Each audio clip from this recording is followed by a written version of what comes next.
Welkom by die Ligpunt Kerk podcast. As Ligpunt Gemeente is dit ons begeerte om God te verheerlik deur disippels te wees wat disippels maak en 'n kerk te wees wat kerke plant. Geniet hierdie week se preek.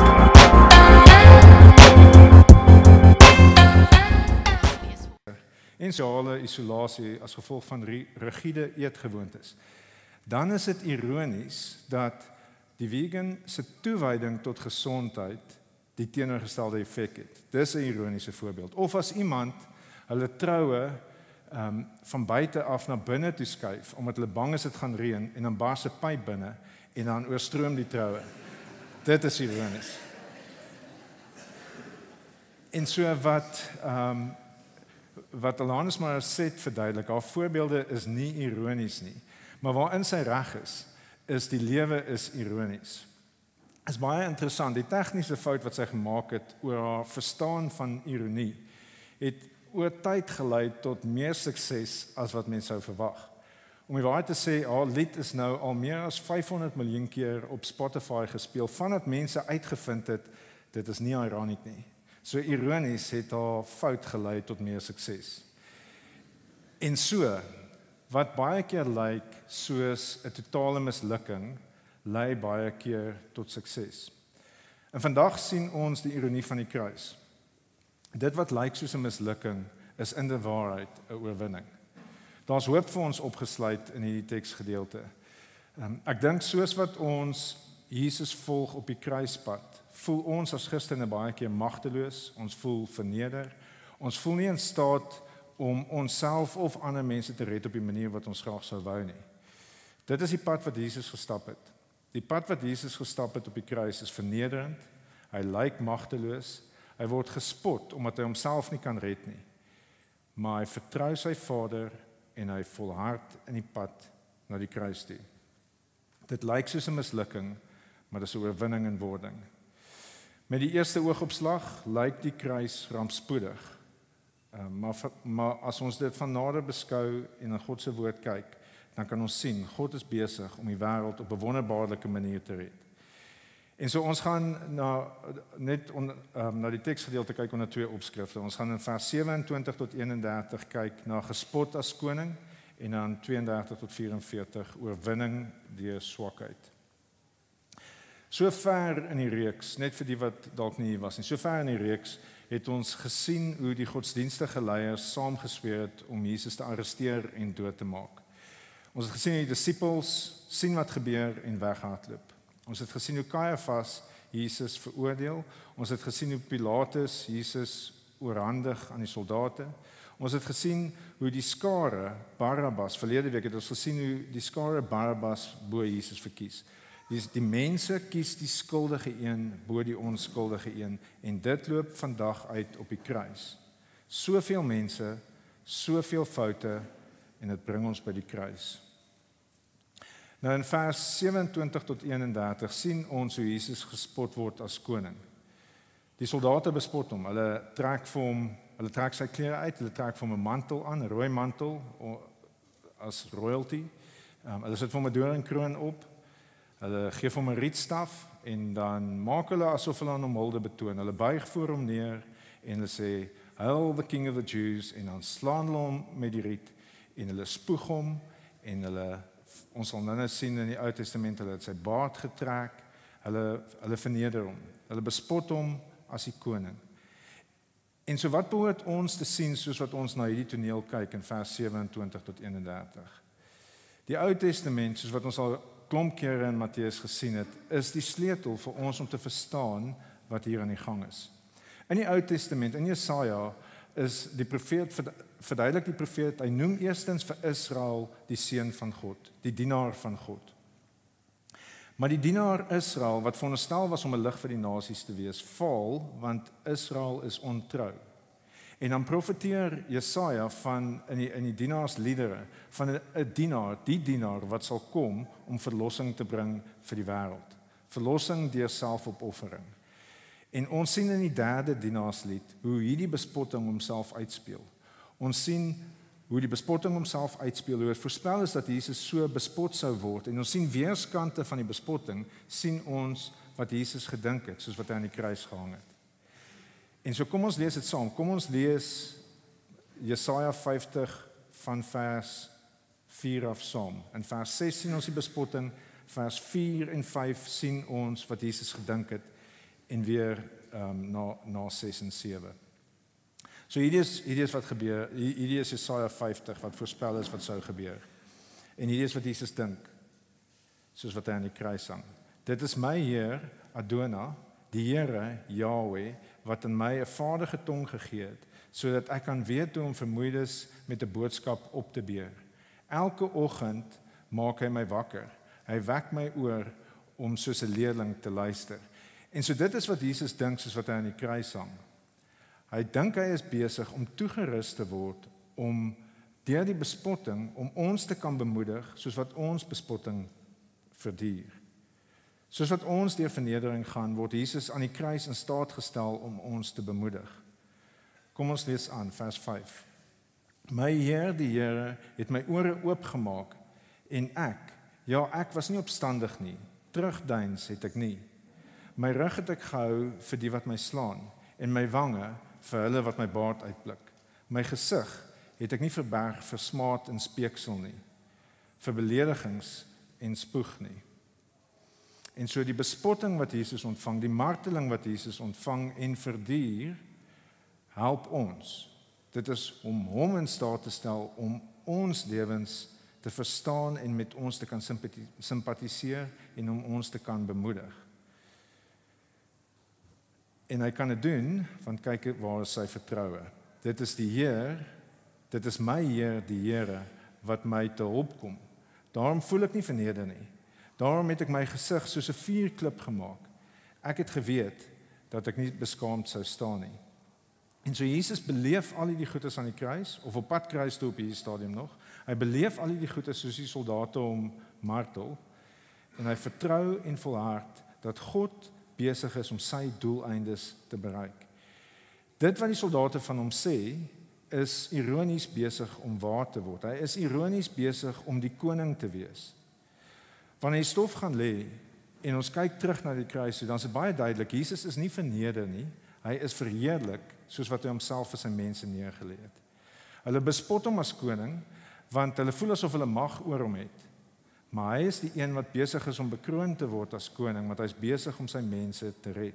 Jesus beliggaam ware koningskap. Die Engels is dalk 'n meer behulpsame manier van 'n stel. Wat lyk soos vernedering is die embodiment van ware koninklikheid. Ek gaan probeer illustreer. Daar's 'n brandweerman wat op 'n toneel aangejaag kom. Dis 'n huis wat brand, die huis brand vinnig. Daar's swart rook wat al uitkom en almal anders is te bang om in te gaan. Maar hy hoor 'n kind binne in die huis roep. Die brandweerman, sonder om te bekommer oor sy eie welstand, hardloop in die huis in en dit bly donker en stil in die huis begin in duie te stort. Die mense dink dit is verby. Die mense dink die brandweerman het verloor. Maar die brandweerman kom dan uit met sy gesig swart van die roet en bloed oral oor hom, kom hy uitgesukkel met die kind in sy arms.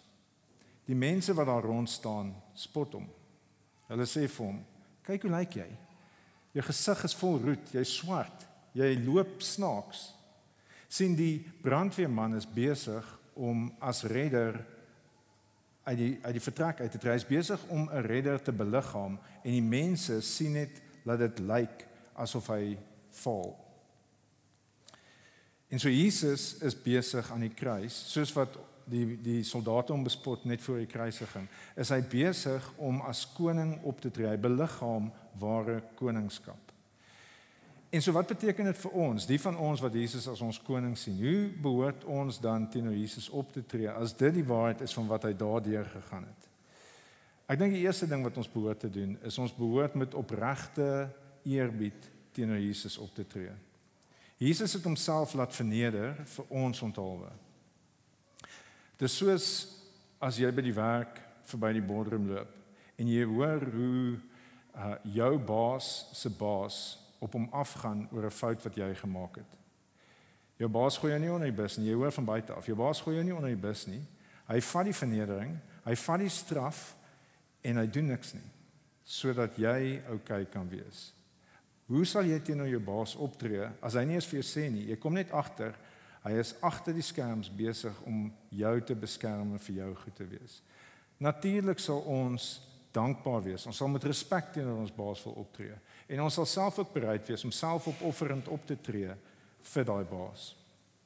Maar meer as dit nog, wat ons leer uit hierdie eerste paar verse uit. Ons kan uit die eerste paar verse sien dat Jesus verstaan ons bekommernisse en hy verstaan ons vernederings wat ons beleef.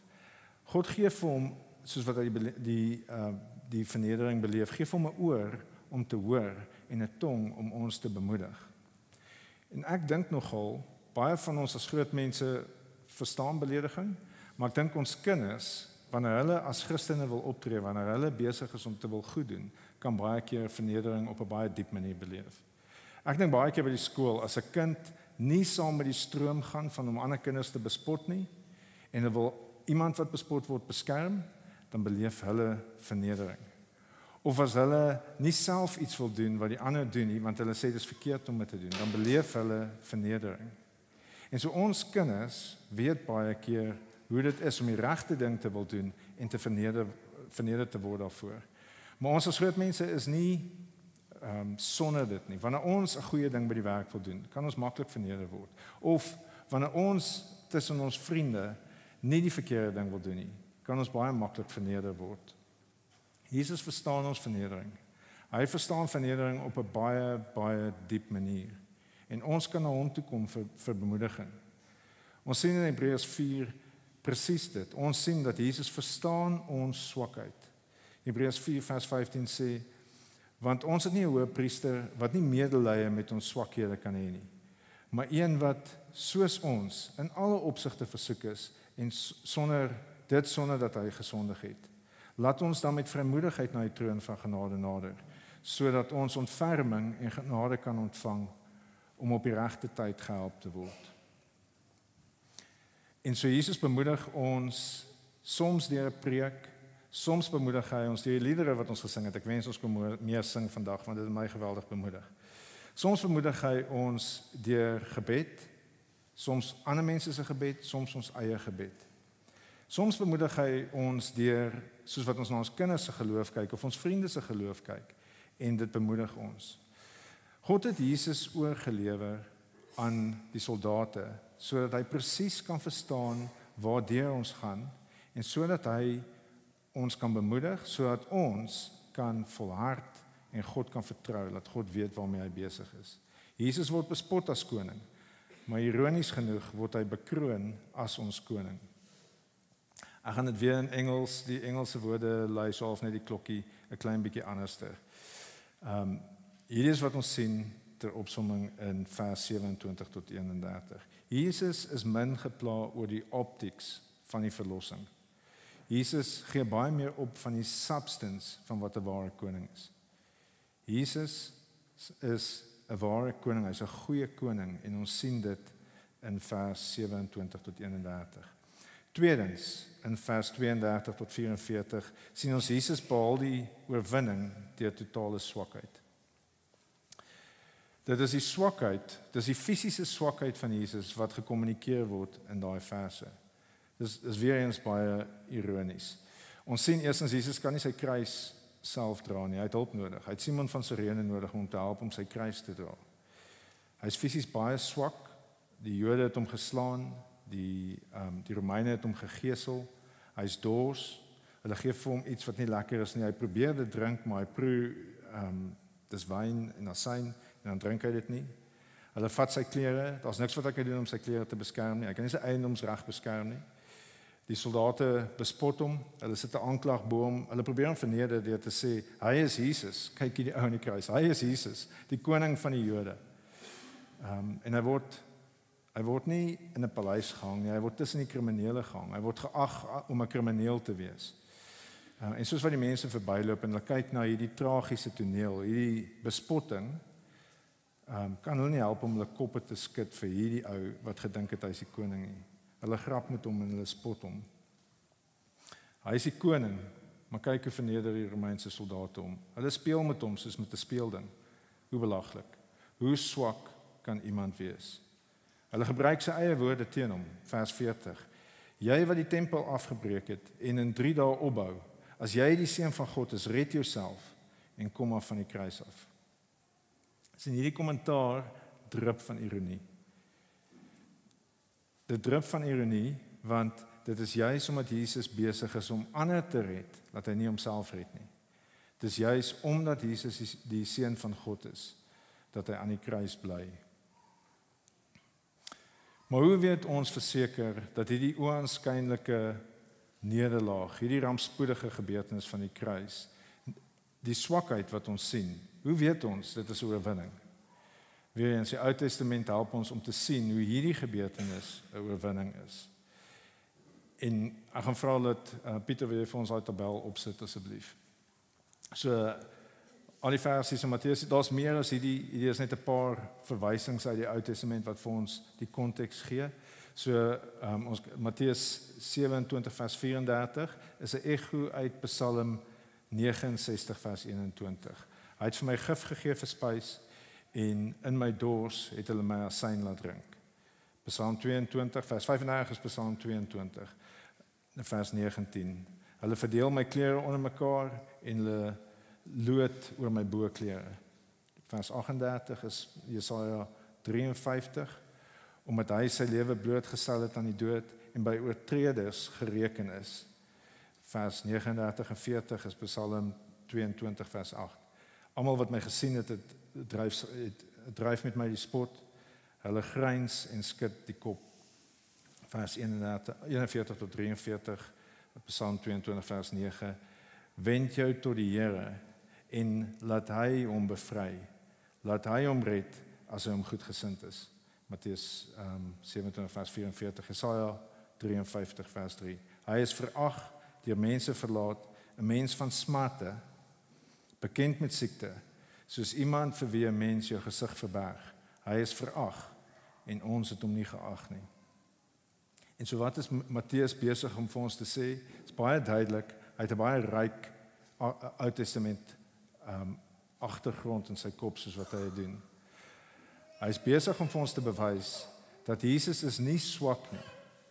Jesus se liefde was te sterk om iets vir homself te doen. Die enigste manier waarop sondaars gered kan word, is wanneer Jesus die straf vir sondaars op homself neem. Die onskuldige vir die skuldige, Jesus in ons plek. Uit die Ou Testament is dit vir ons baie duidelik, Jesus het presies geweet wat hy doen toe hy aarde toe gekom het. Jesaja 53 vers 12 sê, hy het egter die sonde van baie gedra, vir oortreders het hy ingetree. Jesus is nie swak nie, Jesus tree in, hy tree in die gemors in, hy tree in die wêreld, 'n gebroke wêreld in, om sondaars te red. Wat lyk soos 'n absolute magteloosheid, is 'n koning wat verlossing verdien. Hy hang in die kruis en word gespot as die koning, sonder klere, maar sy krag lê in sy vasbeslotenheid om ons te red, ongeag die koste vir homself. Mens kan dink hoe teleurgesteld die disippels moes wees. Hulle het nou net gedink dinge begin beter te lyk, hulle het begin hoop dat dinge gaan beter gaan, en dan word hulle koning so angswekkend en so aaklig verneder en in 'n kruis gehang. Wat hulle nog nie gesien het nie, is dat hierdie koning se oorgawe nie swakheid is nie. Dis 'n strategie, dis 'n liefdesstrategie. Sy dood is 'n lokval vir die dood self. Elke belediging wat na hom geslinger word, is 'n spyker in die dood se doodskus. Elke druppel pyn 'n betaling vir sonde.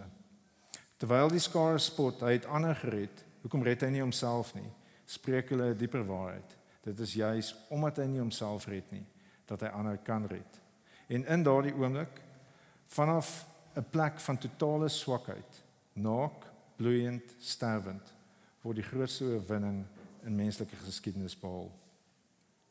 Jesus het sy Vader vertrou en volhard in die roeping wat God op sy lewe geplaas het. Die goeie werk wat Jesus vir ons aan die kruis gedoen het, het nie goedkoop gekom nie. Ek hoop is baie duidelik sigbaar. Dit was nie vir Jesus maklik om vir ons genade te bewerkstellig nie. Sy genade het hom baie gekos. Sy genade, die genade wat ons dag vir dag beleef, het Jesus geweldig baie gekos. Ek sluit vir ons af. Ons leer baie uit die ironie van die kruis. Dinge lyk soms soos 'n gemors, maar in God se ekonomie kan dit uitloop op glorie. Soos wat Jesus gespot is en gekruisig is, word hy gekroon as die koning van die heelal. Die koning wat die wêreld red van sonde, die dood en die duiwel. Ons voel baie keer vir God om sy doeleindes in ons lewens te kan bereik, moet ons sterk wees, of ons moet uitgesorteer wees, of ons moet baie spesiaal wees om God se werk te kan doen. En dis nie die waarheid nie. As ons kyk na die kruis en wat Jesus vir ons gedoen het in swakheid, kan ons rustig wees dat God kan deur ons werk en sy doeleindes bereik. Selfs al is ons swak, selfs al voel ons verneder, selfs al het ons nie dinge onder beheer nie. Ons hoef maar net vir God te vertrou en te volhard in 'n eenvoudige Christen lewe. Dit is God wat deur ons werk om sy doeleindes te bereik. Soos wat 2 Korintiërs 12 vers 9 sê, maar hy het vir my gesê, my genade vir jou is genoeg, want my krag word in swakheid volbring. Daarom sal ek my baie liewer op my swakhede beroem, sodat Christus se krag my kan beskik. Terwille van Christus verheug ek my in swakhede, beledigings, ontberings, vervolgings en benoudhede. Want wanneer ek swak is, juis dan is ek sterk. In die week, 3 voorbeelde. In die week het ek met verskeie mense gesels. Ek beskou hulle as redelike volwasse Christene. Die eerste een was by 'n geleentheid wat ons saam kyk, The World Needs a Father, is 'n reeks waar ons werk. En een van die paas het gesê, en al die paas kom met hom identifiseer. Een van die paas het gesê, ek ken die teologie, ek weet hoe ek veronderstel is om te wees by die huis as ek van die werk afkom. Ek weet ek is veronderstel om geduldig te wees en mense te ontmoet waar hulle is en te weet kinders is kinders. Ek weet dit, maar wanneer ek by die huis kom, gebeur dit nie. Hoe kan ek dit reg kry om dit wat ek weet te wees? Wat die kruis vir ons sê, is die Here se genade is vir ons genoeg. God kan sy doeleindes met ons bereik, selfs al is ons swak. Ons kan na hom toe kom vir vergifnis. Dis nie ons krag wat God gebruik om sy doeleindes te bereik nie. Dis Jesus wat in die kruis vir ons sondes gesterf het. Dis Jesus se geregtigheid wat vir ons stel en daarom kan ons volhard en vertrou.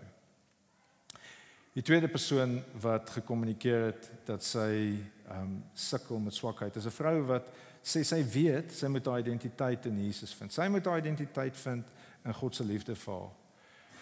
Maar sy kan nie anderster as om die hele tyd haar waarde te vind in die werk wat sy doen nie. En dit breek haar. Dit breek haar dat sy nie haar identiteit op die regte plek kan vind nie. En dieselfde is waar vir haar. Die storie van die kruis, die ironie van die kruis is, dis nie omdat sy dit kan regkry dat God haar kan gebruik nie. Inteendeel. Dis omdat sy aan Jesus moet vashou dat God haar kan gebruik. Dis omdat sy na Jesus toe moet hardloop vir genade dat God sy doeleindes in haar lewe kan bereik. Die laaste voorbeeld is 'n ou wat hy's 'n besigheidseienaar en hy sê hy ken die versies, hy ken Filippense. Hy weet hy is nie veronderstel om angstig te wees nie. Hy is veronderstel om na God te bid en die vrede van die Here te ervaar. Maar wanneer die druk op hom is dit soms vir lang seisoene wat hy geweldig angstig is. Hy weet hy skiet tekort en dit waartoe God hom roep. Die bemoediging van die kruis is, moenie laat jou swakheid dink God kan jou nie gebruik nie. Dis Jesus se vasberadenheid aan die kruis wat vir ons die weg na God toe oopgemaak het. Al wat ons nodig het om te doen, is om in God die Vader te vertrou en te volhard in die Christenlewe. God kan ons lewens gebruik. Al lyk ons dinge soms swak en rampspoedig. Jesus is nie sterk gelyk aan die kruis nie, maar God was besig om sy doeleindes te bereik, om vir die wêreld verlossing te bring. God kan ons gebruik wanneer ons in Jesus se werk aan die kruis vertrou en volhard. William Cowper, hier laaste storie. William Cowper was 'n Engelse digter en gesangskrywer in die 1600s. Hy was iemand wat vertroud was met sy eie swakheid op 'n baie diep manier. Hy het geweldig gesukkel met depressie. En sy vriend John Newton het vir hom gesê: "Ek kan jou nie help nie. Ek kan jou nie help met jou swakheid nie. Maar ek kan vir jou sê, gaan na Jesus toe met dit. Gaan na God toe met dit. Worstel met God in jou swakheid. Hy kan jou bemoedig. En wat William Cowper gedoen het, is hy begin om te skryf. Hy begin skryf oor dit wat hy beleef, soos wat hy God beter leer ken het, en God se weë beter leer verstaan het. En op die einde het hy 'n lied geskryf, met die titel God Moves in the Mystery. Verstaan het, dat hy 'n lied geskryf het wat nou honderde jare later nog steeds mense bemoedig. Hy het iets verstaan van hoe God in die wêreld werk. En so ek gaan vir ons ter afsluiting lees. God moves in a mysterious way. God moves in a mysterious way, his wonders to perform. He plants his footsteps in the sea and rides upon the storm. Deep in unsearchable minds of never-failing skill, he treasures up his bright designs and works his sovereign will. And ye fearful saints, fresh courage take. The clouds you so much dread are big with mercy and shall break. In blessings, yea, in blessings on your head. Judge not the Lord by feeble sense. Moenie dit wat jy kan sien aan die Here toeskryf nie. Moenie die Here beperk met dit wat ons met feeble sense, met ons sintuie kan ervaar nie. Judge not the Lord by feeble sense, but trust him for his grace. Behind a frowning providence, he hides a smiling face. His purposes will ripen fast, unfolding every hour. The bud may have a bitter taste, but sweet will be the flower. Wanneer die blommetjie nog in sy bolletjie is, mag dit dalk bitter proe. Maar wanneer die blom uitkom, sal dit soet wees. Kom ons bid saam.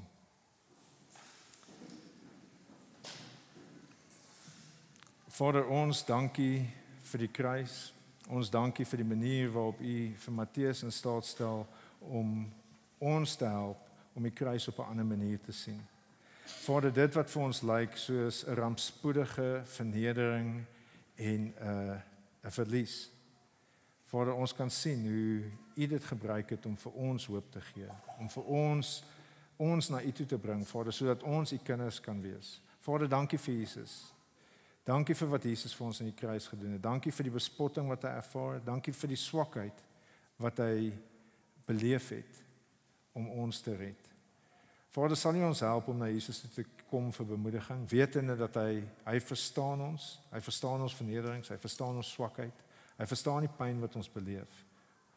Jesus, sal U ons bemoedig, sal U deur die Gees in ons harte werk, sal U woord met ons laat praat, sodat ons, wanneer ons swak voel, met hoop kan uitgaan en kan aanhou om U te vertrou en te volhard in die goeie dinge waartoe U ons geroep het.